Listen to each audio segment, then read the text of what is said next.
కొత్త బిజినెస్ కోసం ఆలోచిస్తున్నారా? ఈజ్ ఆన్ డిస్ట్రిబ్యూషన్ కోసం కాల్ చేయండి 9154729854.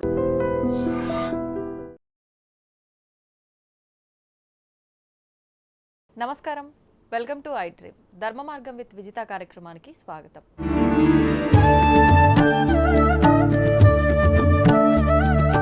ప్రస్తుతం మనతో పాటు ఉన్నారు ప్రముఖ ఆధ్యాత్మికవేత్త, జ్యోతిష్య పండితులు మాడుగుల శివప్రసాద్ గారు. ఇప్పుడు గురుగారితో మాట్లాడి మరిన్ని విషయాలు తెలుసుకుందాం. నమస్కారం గురుగారు. ఆశీర్వచనం తల్లి. గురుగారు, కుంకుమార్చన చేస్తూ ఉంటాం అమ్మవారికి సంబంధించి. ఎక్కువగా ఆలయాలకు వెళ్ళినా, ఇంట్లో కానివ్వండి, ఇలా ఎక్కువ కుంకుమార్చనలో పార్టిసిపేట్ చేస్తూ ఉంటాం. సామూహికంగా అయినా, మనం సింగిల్గా అయినా సరే. ముఖ్యంగా ఇప్పుడు మనకు నవరాత్రులు కూడా వచ్చినాయి. ఈ సమయంలో కుంకుమార్చన చేయటం వల్ల విశేష ఫలితం ఉంటుందా? దాని గురించి ఒకసారి మాట్లాడుకుందాం. శ్రీ మహాగణాధిపతయ నమః. ఐం మహాసరస్వత్యే నమః. శ్రీ లలితాంబికాదేవియే నమః. మీరు చాలా మంచి ప్రశ్న అడిగినారమ్మా. అర్చన చేయటం అనేటువంటిది చాలామంది మనం చేస్తూ ఉండేటువంటి తప్పులు ఏమిటి అనేది ముందు తెలుసుకోవాలి. అలాగే గురుగారు. ఈ స్టీల్ ప్లేట్లలో చేయటం కానీ, ఈ మామూలుగా ఇస్తరాకులు ఇప్పుడు వేరే విస్తరాకులు వస్తున్నాయి. అవును. ఆ వాటిల్లో చేయటం వలన సత్ఫలితాలు రావటం లేదు. మోదుక ఆకు ఉంటుంది, మోదుక ఆకులు దొరుకుతాయి. మోదుక ఆకులు తీసుకుని అర్చన చేయాలి. మోదుక ఆకులో మనము తొమలపాకులు పెట్టుకొని, తొమలపాకుల మీద అమ్మవారి యొక్క ఇది పెట్టి ఎప్పుడైతే దాంట్లో చేసుకుంటామో అది యోగం. లేదా ఇత్తడి పాత్రలు, ఇత్తడి ప్లేట్లలో పెట్టి చేయవచ్చును, వెండి ప్లేట్లలో పెట్టి చేయవచ్చును, రాగి ప్లేట్లలో పెట్టి చేయవచ్చును. స్టీల్ ప్లేట్లలో పెట్టి అర్చన అనేటువంటిది చేయకూడదు. మనకు చేయవలసినటువంటి విధానాల్లో అభిషేకం, అర్చనం, దీపారాధన, అర్చనము, హారతి, ఇవన్నీ ఒక పద్ధతి ప్రకారముగా విధి విధానాలతో వచ్చేది. అర్చనం అంటే ఏమిటి? అర్చించటం అంటే ఏమిటి? మనం అర్చన చేస్తున్నాము. కుంకుమ అర్చన అనేటువంటి విధానానికి ఏమిటి అంటే, అనేక నామాలు ఉంటాయి అమ్మవారికి. అమ్మవారిని స్తుతిస్తూ ఉన్నాం. ఆ అర్చించేటువంటి విధానము అనేక నామాలతో మనం ఎప్పుడైతే అర్చిస్తుంటామో, అమ్మవారిని ఇన్ని రకాలుగా మనము అర్చిస్తే మనకు అమ్మవారు అనుగ్రహిస్తుంది. మనం చాలాసార్లు పోతుంటే నేను అర్చన చేయించుకున్నాను, కుంకుమార్చన చేయించుకున్నాను అని చెప్తాం. అవును గురుగారు. చేసుకునే విధానము ఎప్పుడైతే కరెక్ట్గా చేసుకుంటామో అర్చన చేసుకున్న దానికి సత్ఫలితం అనేది రావాలి. ఎందుకు చేస్తున్నట్టు అర్చన? దేనికి చేస్తున్నట్టు అంటే మనము ఫలితం ఆశిస్తున్నాం అనేది. ఫలితము అమ్మవారు ఏది ఇవ్వాలనో అది ఇస్తుంది తప్పకుండా. అయితే అర్చించేటువంటి విధానములో కరెక్ట్గా ఉంటే కదా. మనం చేసుకున్నటువంటి వంట రుచిగా ఉంటేనే మనం తినగలుగుతాము. కానీ ఉప్పు దండిగా వేసి పదార్థాలు చూడంగానే బాగున్నాయి మంచి కలర్లో అంటే తినలేము. అవును గురుగారు. సమపాళ్లలో ఉప్పు కారం ఉంటేనే తినగలుగుతాం. వాస్తవం. అంతే కదా. అవును. అది ఎట్లాగో మనము అర్చించేటువంటి విధానంలో అర్చన ఏముందండి అని ఏదో చెబుతూ నామాలు చెబుతూ, ఓంకారము ముందు ప్రతి మామూలుగా నామానికి ముందు ఓం ఉంటుంది, నమః ఉంటుంది చివరిలో. అయిన తర్వాత వెంటనే తొందరపాటుతనంతో చేస్తూ ఉంటాం. నిదానముగా మనము ఉదాహరణకు ఓం ప్రకృత్యై నమః, ఓం వికృత్యై నమః అని మనం ఎప్పుడైతే అర్చన చేస్తూ ఉంటామో, అర్చన చేసేటప్పుడు ఇంకా ఒకటి, మనం ఇలా ఒంటి చేత్తో చేస్తూ ఉంటాం అర్చన అనేది. ఇలా ఒంటి చేత్తో ఎప్పుడూ చేయడం అనేటువంటిది అది సాంప్రదాయము కాదు. మరి ఏ రకంగా చేయాలి గురువు? ఇలా చెయ్యి పట్టుకోవాలి. ఈ చెయ్యి ఆనించాలి ఎప్పుడు కూడా. ఈ చెయ్యి ఉండాలి ఇలా. ఈ రెండు చేతులతో చేస్తేనే అర్చన. అర్చించేటువంటి విధానం అనేది. ఇప్పుడు ఉండకపోవటం వల్ల అంటే ఏంటి తప్పు? అలా పట్టుకోవటం వల్ల కలిగే విశేషం ఏంటి గురుగారు? ఎప్పుడైనా కూడా అమ్మా ఒంటి చేత్తో చేయటం అనేటువంటిది కరెక్ట్ కాదు. ఏ పని చేసినా ఒంటి చేత్తో చేసేటువంటి, దీపారాధన చేస్తూ ఉండినా ఇలా వెలిగించటం అనేటువంటిది, శుభకార్యాలకు సంబంధించినటువంటి పనులు ఏదైనా 2 చేతులతో చేయాలి. ఓకే. 2 చేతులు శుభ్రముగా ముందు కడుక్కోవాలి. స్నానం చేస్తాం కదా, ఎట్లాగో మనం పూజ చేస్తున్నామంటే స్నానం చేస్తాం. అవును. అందుకని చాలామంది దీపారాధన ఒత్తి ఇలా వేసి ఇలా జుట్టు కనుక్కోవడం కానీ పక్కన ఒక బట్ట, అది ఏం చేస్తున్నారు ఆ బట్టలు కూడా అంటే పాతవి ఆడవాళ్ళు వాడినటువంటి బట్టలు పెట్టుకోవడం చాలా తప్పు, నేరము, దోషము. నాప్కిన్స్ కానీ టవాల్స్ దొరుకుతాయి చిన్నవి, ఆ టవాల్స్ అట్లాంటివే వాడాలి. ఇంట్లో వాడినటువంటిది ఉంది కదా ఒకటి పాతదని చించి అదే పనిగా పెట్టుకోవటం అంటే అవి మన శరీరము మీద వాడినటువంటివి అక్కడ వినియోగించడం అనేటువంటిది ఎంత మాత్రము కరెక్ట్ కాదు. ఓకే. ఇది దానికి తుడుచుకోవటం. అలా శుభ్రముగా తుడుచుకొని అలా 2 చేతులతో చేస్తే వచ్చే అర్చించటం అంటే ఏమిటి, మనం అభ్యర్థించటం, అర్చించటం, ఇవి 2 చేతులతో మనము అర్చించాలి. మనం నమస్కారం 2 చేతులతో పెడుతున్నాం కదా, అది కదా పెడుతున్నాము.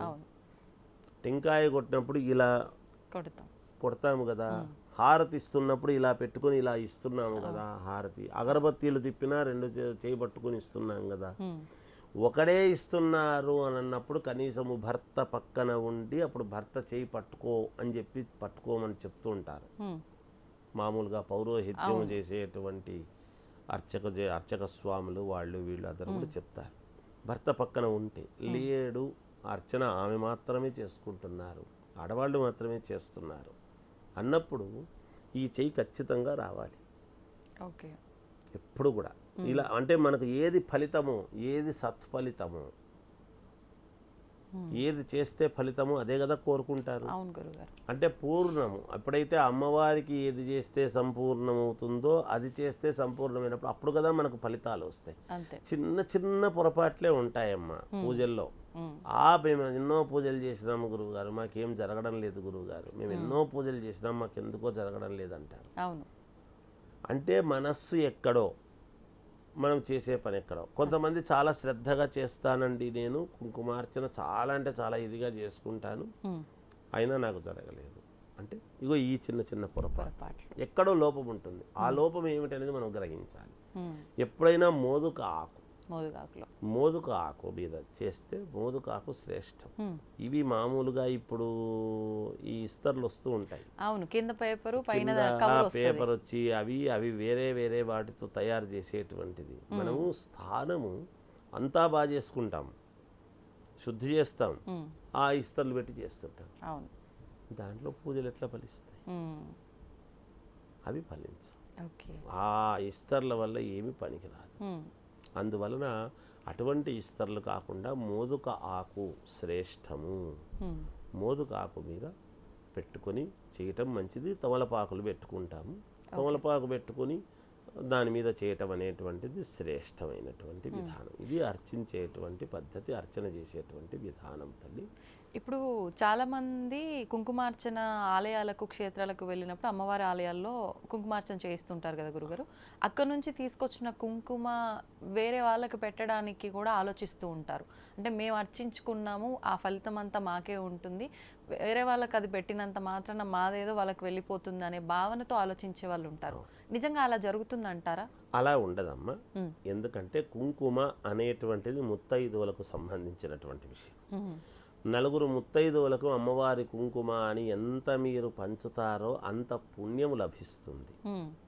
మనం అది గమనించాలి. ఇప్పుడు ప్రసాదం, మనము తిరుపతికి వెళతాం, లడ్డు తెచ్చుకుంటాం. లడ్డు ప్రసాదం నాకు ఒకడికి, నేను ఒకడినే తింటాను, అందరికీ పంచను అంటే ఎట్లా? అంటే అక్కడికి రాలేని వాళ్లకు ప్రసాదం లభ్యం కూడా అందరికీ కాదు. ఎంతో పుణ్యము చేసుకుంటే తప్ప అందరికీ మీరు ఇవ్వాలనుకున్న వాళ్ళకి ఇవ్వలేరు. ఎవరికో పట్టండి అయ్యో అని చెప్పి ఇవ్వడం జరుగుతుంది. అలా అదృష్టం అనేటువంటిది ఉండాలి ప్రసాదానికైనా, ఇలాగే కుంకుమకైనా. 4 ముత్తైదువులకు ఎప్పుడైతే మీరు పంచుతారో అక్కడ చేసుకొచ్చినటువంటి ఫలితము చూద్దాము అనేటువంటి భావనతో దైవం మానుష రూపేణ అని అమ్మవారే ఇంకొకరి రూపములో వచ్చి మనకు కనపడవచ్చును. అంటే మన బుద్ధికి నాకు కుంకుమి అడగరు, ఏ ముత్తైదువా నాకు కుంకుమి అడగకూడదు. ముత్తైదువ కనపడితే కుంకుమ పట్టుని పెట్టాలి, ఓ అడగటము కాదు. ఉమ్, అడగకున్నా కుంకుమ అయ్యో మేము వెళ్ళొచ్చామండి అక్కడ చేసాం, మీరు కూడా ఆ పుణ్యంని ఎప్పుడూ కూడా నలుగురికి పంచాలమ్మా. ఎంత పంచితే అంత ఎక్కువ వస్తుంది. ఉమ్, నాకు మాత్రమే ఉండాలి, నేను మాత్రమే చేసుకోవాలి అనేటువంటిది కాదు, ఓకే అది తప్పు. అలా కాదమ్మా, అలా ఈ పంచవచ్చున లక్షణంగా. Okay. మీరు ఒక దాంట్లో పెద్ద దాంట్లోకి వేశారనుకోండి, తెచ్చుకొని ఓ పెద్ద పొట్టను తెచ్చుకొని వేసి అది చేసుకున్నటువంటి అర్చన చేసుకున్నటువంటి అది నలుగురికి పంచినారనుకోండి, అందరికీ వెళుతుంది కదా. అవును అందరికీ వెళ్ళటంలో అది తృప్తి కదమ్మా. అమ్మవారు ఎవరెవరు ఏ ఏ ఇది రూపాల్లో వస్తుందో చెప్పలేము. అవును గురుగారు. ఉమ్, అందుకని అలా అందరికీ ఇవ్వడంలో ఏమీ తప్పు లేదమ్మా, లక్షణముగా ఇవ్వవచ్చును. నేను అర్చన చేసుకొచ్చుకున్నాను, నేను ఇది ఇవ్వను చెయ్యను అని అనకూడదు. ఉమ్, దైవ ప్రసాదం ఎప్పుడైతే మనకు దైవము ప్రసాదముగా మనకు అబ్బిందో ఆ ప్రసాదాన్ని 10 మందికి పంచినామో పరమ పుణ్యప్రదమైనటువంటి విషయం. ఉమ్, అంటే ఆమె వాళ్ళు ఏం చెప్పుకుంటారు, ఆమె అర్చన చేసి వచ్చిందంట, ఆ, అక్కడ అర్చన చూడు మనం పోలేకపోయినాం మనకిచ్చింది అని అనుకుంటారు కదా. అవును చాలా హ్యాపీ ఫీల్ ఆ అవుతారు. అనుకోవడములోనే తృప్తి. ఈ తృప్తి కొన్ని కోట్ల విలువ చేసేటువంటి పుణ్యాన్ని సంపాదించి పెడుతుంది మనకు. వివాహానికి పిలిచినప్పుడు దంపతులను అందరినీ భోజనాలు ఎందుకు పెడతాం? ఉమ్, అక్కడ భోజనం అనేటువంటిది వివాహం చేసుకున్న దంపతులను చూసి అక్షతలు వేసి వెళ్ళిపోవచ్చు. అవును ఏదో చదివింపులు చదివిస్తారు, వెళ్ళిపోతారు, ఏదో ఇస్తారు, లేదు రావడమే గొప్ప ఈ రోజుల్లో. అవును సమయం ఇచ్చి భోజనం చేసి పోవాలి, మేమిచ్చేటువంటి మా ఆతిథ్యాన్ని స్వీకరించండి, తాంబూలాదులు స్వీకరించి మేము ఆనందింపజేయ ప్రార్థన ఎందుకంటున్నాం అంటే, భోజనము చెయ్యకపోతే వివాహ వ్యవస్థలో చేయకుండా వచ్చినామంటే ఆ దంపతులను ఆశీర్వదించినటువంటి ఫలితము పుణ్యము రాదు. ఓహో భోజనం చేసే వెళ్ళాలి, మనకి ఎన్ని పనులు ఉండినా. ఓకే శత్రువైనా నా ఇంటికి వస్తే నేను భోజనం పెడతాను అనేది ఎందుకంటున్నారు అంటే, భోజనం అనేటువంటిది అంత పరమ పుణ్యప్రదమైనటువంటి విషయం. అందుకని ఇలాంటివి అమ్మ కుంకుమార్చన చేసుకొని ఇస్తే పరమ పుణ్యప్రదం, చాలా గొప్ప విషయం. ఆమె దీర్ఘకాలముగా సుమంగళిత్వం అనేటువంటిది ఉంటుందిగాక, అమ్మవారి అనుగ్రహము. అది గౌరీదేవి సంతోషిస్తుంది కుంకుమ పంచడం వలన. ఓకే నిత్య సుమంగళి కదా ఆమె, పార్వతీదేవి సంతోషిస్తుంది. అది తల్లి. గురుగారు మనకు ఆల్రెడీ శరన్నవరాత్రులు ప్రారంభమైపోయినాయి. అయితే అందరూ ఈ నవరాత్రుల 9 రోజులు ఆచరించలేని వారు, ఈసారి అయితే మనకు 11 రోజులు వచ్చినట్టుంది. ఈ విధానం కంప్లీట్గా ఆచరించలేని వాళ్ళు, వీలు పడని వాళ్ళు ఆఖరి 3 రోజులైనా చేసుకోవచ్చు, అంతే విధమైన ఫలితం ఉంటుంది అంటూ ఉంటారు. ఇది ఎంతవరకు వాస్తవము, ఎలా చేసుకోవచ్చు ఆ 3 రోజులు చేయాల్సి వస్తే ఒకవేళ? శ్రీ మహాగణాధిపతయ నమః. ఐం మహాసరస్వత్యే నమః. శ్రీ లలితాంబికాదేవియే నమః. మనకు నవరాత్రులు, శారదా శరన్నవరాత్రోత్సవములు అని మనం జరుపుకుంటున్నాం తల్లి. నిజానికి పాడ్యమి నాటి నుండి కలశ స్థాపన అనేటువంటిది, కలశం అనేటువంటిది పెట్టుకుని అక్కడి నుంచి విగ్రహము ఉండినా ఇంట్లో, లేదు పటం ఉండినా ఇంట్లో చేసుకునేవాళ్ళు, దేవాలయాల్లో చేసేది ఎట్లాగో కలశ స్థాపన చేసి చేస్తారు. ఇంట్లో మనము ఆచరించాలి అని అనుకునేటువంటి వాళ్ళు మొదటి నుంచి చేస్తూ ఉంటారు. అలా చెయ్యలేని వాళ్ళు శాస్త్రం ఏమి చెప్పింది అంటే, ప్రారంభంలో చేయటానికి ఏదైనా ఇబ్బందులు కలిగినా చేసినా మళ్ళీ మామూలుగా 5 రోజుల నుంచి చేయటము, లేదా ఇలా 7 రోజులు చేయటము, ఇట్లా ఏదో ఒక విధానము అని చెప్పారు. లేదా చివరిలో 3 రోజులు చేయటము అనేటువంటి ఏదైనా చేసుకోవచ్చును. దీనికి అంటే సౌకర్యాన్ని బట్టి ఏదైనా ఇబ్బంది కలిగినప్పుడు, నవరాత్రులు చేస్తున్నాము కదా, మనస్సుకు అమ్మవారి అనుగ్రహముతో ప్రతి వాళ్ళము అమ్మవారి అనుగ్రహం కావాలి అని అనుకుంటాం. అవును గురుగారు. మనకు మహాకాళి, మహాలక్ష్మి, మహాసరస్వతి స్వరూపమైనటువంటి ఈ ముగ్గురు కలిస్తేనే జగజ్జనని లలితాంబికాదేవి. ఆది పరాశక్తి. ఆది అంటే మూలము, పరా అంటే అంతటా శక్తి. ఆ, ఇక్కడ ఆ అమ్మవారు మొట్టమొదట ఆమె ఉద్భవించి మిగతా అందరినీ కూడా లోక కళ్యాణార్థం ఎలా చెయ్యాలి అనేటువంటి నిర్ణయాత్మకమైనటువంటి ఇదంతా కూడా అమ్మవారిదే. ఓకే. అందువలననే మనం ఏమనుకుంటామంటే ఇంట్లో కూడా ఆడవాళ్ళ నిర్ణయం ఎక్కువగా ఉంటుంది. తప్పు కాదు, ఆ. ఆడవాళ్ళ పెత్తనం ఏమిటి అని మనం ఏదో మామూలుగా మాట అంటూ వరుసకు ఉంటాం. అనుకుంటుంటాం. కానీ అవును. ఒక ఇంటిని నడపడానికి కావాల్సినటువంటి వ్యవస్థ అంతా కూడా ఆమెకు తెలుసు.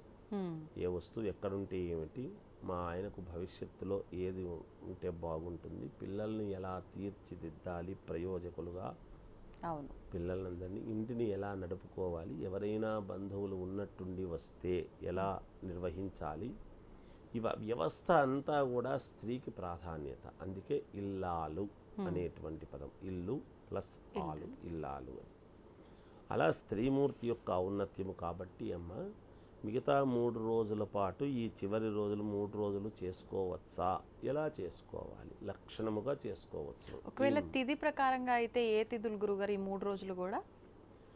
ఇంకా దీనితో మనకేమిటి, పాడ్యమి నుంచి అంటే పాడ్యమి, విద్య, తదియ, చవితి, పంచమి, షష్ఠి, సప్తమి, అష్టమి, నవమి వరకు ఓకే 6 రోజులు.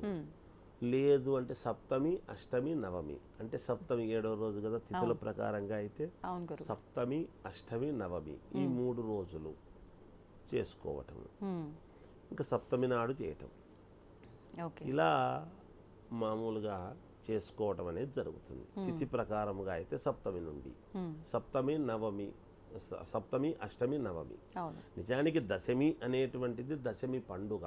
ఓకే. ఇంకా పండుగ రోజు అందరూ పండుగ జరుపుకోవటమే. మహర్నవమి, నవమితోనే పూర్తి అవుతాయి నవరాత్రులు అనేటువంటివి. అందువలన ముగ్గురికి 3 రోజులు అని కేటాయించబడింది అమ్మవారు. ఓకే. ఈ 9 రోజులు చేస్తే పూర్ణత్వము జగదీశ్వరికి, పూర్ణముగా ఆమెకు చెందుతాయి. ఓకే.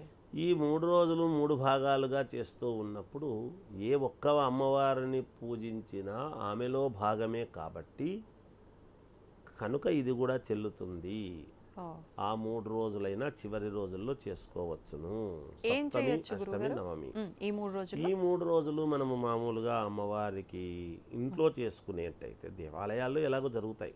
ఇంట్లో మనం ప్రత్యేకంగా చేసుకోవాలి అని అనుకున్నప్పుడు ప్రత్యేకంగా ఆ 3 రోజులు కొంచెం కలశం పెట్టుకోవటము, కలశానికి అమ్మవారిని ఆవాహన చేసేట్టుగా చేసుకోవటము. ఎప్పుడైనా కూడా ఇక్కడ ఎర్రటి వస్త్రము, ఆకుపచ్చని వస్త్రము, పసుపచ్చనిదో కలశము మీద మళ్ళీ వస్త్రము. కలశం అంటే అందరికీ తెలుసు ఎలా పెట్టుకోవాలి అనేది. అలా కలశము పెట్టుకుని కలశములోకి అమ్మవారిని ఆవాహన ప్లస్ ఒక పటం, పటం అయితే ఉండాలి అమ్మవారిది. పటము రూపేణ కూడా ఉండటము. ఆవాహన అనేటువంటిది ఎప్పుడూ కూడా కలశములోకే ఆవాహన చేసుకోవాలి. ఇప్పుడు అమ్మవారి పటము అంటే ఏ అమ్మవారి పటం పెట్టొచ్చు గురుగారు? అమ్మ లలితాంబికాదేవి పెట్టొచ్చు, లక్ష్మీదేవిది పెట్టొచ్చు, సరస్వతి అమ్మవారిది పెట్టవచ్చును. అమ్మవారు అమ్మవారే, ఏ అమ్మవారిదైనా పెట్టవచ్చును. ఈ అమ్మవారిదే పెట్టాలి అనేది. అందుకే నవరాత్రులలో నవదుర్గలు అందరినీ మనము ఒక్కొక్క విగ్రహం ఒకటే ఉంటుంది, మీరు బాగా గమనించండి ఎక్కడైనా. ఇప్పుడు కనకదుర్గా అమ్మవారు ఉంది బెజవాడ. కనకదుర్గా అమ్మవారిది ఈరోజు సరస్వతి అలంకారము అని వీణ అన్ని పెట్టి అలంకారం చేస్తున్నామా? మహిషాసురమర్దని అలంకారము అన్నప్పుడు ఇలా త్రిశూలము పెట్టి మనం అలంకారం చేస్తున్నామా? అమ్మవారు ఒకతే కదా. అందుకని ఏ పటము పెట్టుకున్నా మనము పూజించేటువంటి విధానము, మనస్సులో తలుచుకునేటువంటి విధానము, అమ్మవారు ఎప్పుడు కూడా సర్వాంతర్యామి, అన్ని చోట్ల ఉంటుంది. ముందు శుచి శుభ్రత అనేటువంటిది ఇంట్లో అవసరము. అది చేసుకొని అక్కడ దేవతాస్థానంలో చేసుకొని అక్కడ కలశము పెట్టి కలశములోకి ఆవాహన చేసుకొని అమ్మవారికి మనం అష్టోత్తరము, ఏ అమ్మవారిదైనా సరే, లక్ష్మీ అమ్మవారిది కానీ, సరస్వతి అమ్మవారిది కానీ, లేదు పార్వతీదేవిది కానీ, ఇలా అమ్మవారిది అష్టోత్తరము చేసుకోవటం. ఒకవేళ అష్టోత్తరం రాదు మాకు అనుకున్న వాళ్ళు సింపుల్గా ఏదైనా మంత్రం ఉందా గురుగారు? శ్రీమాత్రే నమః, ఓం శ్రీమాత్రే నమః, ఓం ఐం శ్రీమాత్రే నమః. అసలు ఐం ఐం ఐం అనేటువంటి బీజాక్షరము అమ్మవారికి సంబంధించినటువంటిది. ఐం అనేటువంటి బీజాక్షరానికి మించినటువంటి మంత్రం ఏదీ లేదు. అందుకని ఓం ఐం శ్రీమాత్రే నమః, ఇంకా శ్రీమాత్రే నమః అని కూడా చెప్పుకోవడానికి రాదు అనేటువంటిది అయితే ఉండదు కదా. లక్షణంగా లేదు. మనము సరస్వత్యే నమః, లేదు దుర్గాయే నమః, లేదు పార్వత్యే నమః, ఏదైనా అనుకోవచ్చు ఈ మంత్రాలలో. ఇవన్నీ కూడా అమ్మవారికి సంబంధించే, అంతే కదమ్మా. అమ్మవారిని ఏ విధముగా స్తుతించినా ఈ 3 రోజుల పాటు తప్పకుండా చేసుకోవచ్చును. వాళ్ళ యొక్క కోరికలు తప్పకుండా నెరవేరుతాయిగాక. ఏదైనా ఈ అమ్మవారి యొక్క పూజ చేస్తున్నాము అన్నప్పుడు చాలామంది ఒక చిన్న మీకు సత్ఫలితము శీఘ్రముగా ఫలితము రావాలి అంటే చేయాల్సింది ఏమిటంటే కాళ్లకు పసుపు పట్టించుకోవటము. కాళ్లకు పసుపు పట్టించుకొని అమ్మవారి పూజ చేస్తున్నప్పుడు చేతులకు పసుపు అవుతుంది. ఆ చెయ్యి కడుక్కోవటం, కడుక్కున్న తర్వాత మళ్ళీ చేతులకు పసుపు పట్టించుకోవటం, చేతులకు పసుపు పట్టించుకోవాలి. ఎప్పుడైతే పసుపుతో మనము చేతులకు పట్టించుకున్నటువంటి పసుపుతో అమ్మవారిని అర్చన చేసుకుంటామో అమ్మవారు శీఘ్ర ఫలితాలు ఇస్తుంది. ఎందుకు ఈ మాట చెప్తున్నా అంటే పార్వతీదేవి కూడా ఒంటికి నలుగు పెట్టుకోవడం అంటే పసుపు పట్టించుకోవడమే. ఆ పసుపుతో ఆమె పరధ్యానముతో పుత్రుడు కావాలి అనేటువంటి దానికి ఆ ఒంటి మీద ఉండేటువంటిదంతా కూడా తీసుకుని అలా ముద్దగా చేసింది కాబట్టే కదా వినాయకుడు వచ్చాడు. అంటే ఆమె మనస్సంకల్పముతో పుట్టినటువంటి వాడు వినాయకుడు కదా. మరి మన విఘ్నాలు కార్యాలన్నీ కూడా మనకు విఘ్నాలు తొలగిపోవాలి, ఎటువంటి విఘ్నాలైనా కూడా లేకుండా నిర్విఘ్నముగా సాగాలి అనేటువంటిది, మన కోరికలు నెరవేరాలి అని అనుకుంటే పసుపులో అమ్మవారు పరిపూర్ణముగా. అందుకని ఆ పసుపు ఎప్పుడైతే చేతులకు పట్టించుకొని మనం పసుపుతో చేతులు బాగా నిండుగా బాగా పట్టించుకొని ఆ పసుపు చేతితో ఎప్పుడైతే చేసుకుంటారో తప్పకుండా వాళ్ళ కోరికలు 100% తీరుతాయి. చేసుకునే విధానంలో అది. మనం ఊరికి చేతులు కడుక్కునేసి మనం ఊరికి శుభ్రమైన చేతులతో చేస్తున్నాం కదా అనుకుంటారు. ఆ అర్చన చేస్తున్నప్పుడు కూడా ఇలా చేయటం కాదు. అర్చన చేసేటువంటి విధానం ఇలా చేయాలి. ఇలా ఈ 3 వేళ్లతోనే ఎప్పుడైతే అర్చన చేస్తామో ఇలా చేయడం కాదు. ఇలా ఎప్పుడైతే చేస్తామో అమ్మవారికి అంటే నేను అమ్మవారికి చేసుకుంటున్నాను అనేటువంటి ఇది. అమ్మవారికి ఏదో మనం మీద ఇలా వేసినట్టుగా వేయటం అనేటువంటిది కరెక్ట్ కాదు. అది పూజా విధానము తత్వం కాదు. ఇగో ఇలా చేయటం అనేటువంటి. పువ్వులు వేస్తే కూడా ఇలా వేయాలి. ఇలా వేస్తూ ఉంటారు పువ్వు, అలా వేయకూడదు, ఇలా వేయాలి. ఇలా కొద్ది కొద్దిగా ఎప్పుడైతే మనం కుంకుమ అది తీసుకొని చేస్తూ వస్తామో శీఘ్ర ఫలితాలు వస్తాయి, తప్పకుండా వచ్చి తీరుతాయి. ధన్యవాదాలు గురుగారు, చాలా చక్కగా వివరించారు. జయోస్తు. And don't forget to subscribe to iDream. And for more videos, please subscribe to iDream. Please subscribe to iDream. Please subscribe iDream. And please subscribe to iDream. For more videos, subscribe to iDream. please like, share and subscribe to the channel. Congratulations, iDream. Subscribe to iDream. Subscribe to iDream. So subscribe to iDream Media. iDream ki iDream team andarki huge congratulations. Please subscribe iDream Media. Please subscribe to iDream. Subscribe iDream. Please subscribe to iDream. iDream అంటే నా కళల ఛానల్ను subscribe చేసుకున్న నోరు తిరుగుతలేదు, మీరైతే గంట గుర్తు కొట్టండి. For more such videos, please subscribe to iDream. Subscribe to iDream. Please subscribe to iDream. Please subscribe iDream Media. Please do subscribe to iDream. Please subscribe to iDream Media. For best entertainment and information, please subscribe iDream.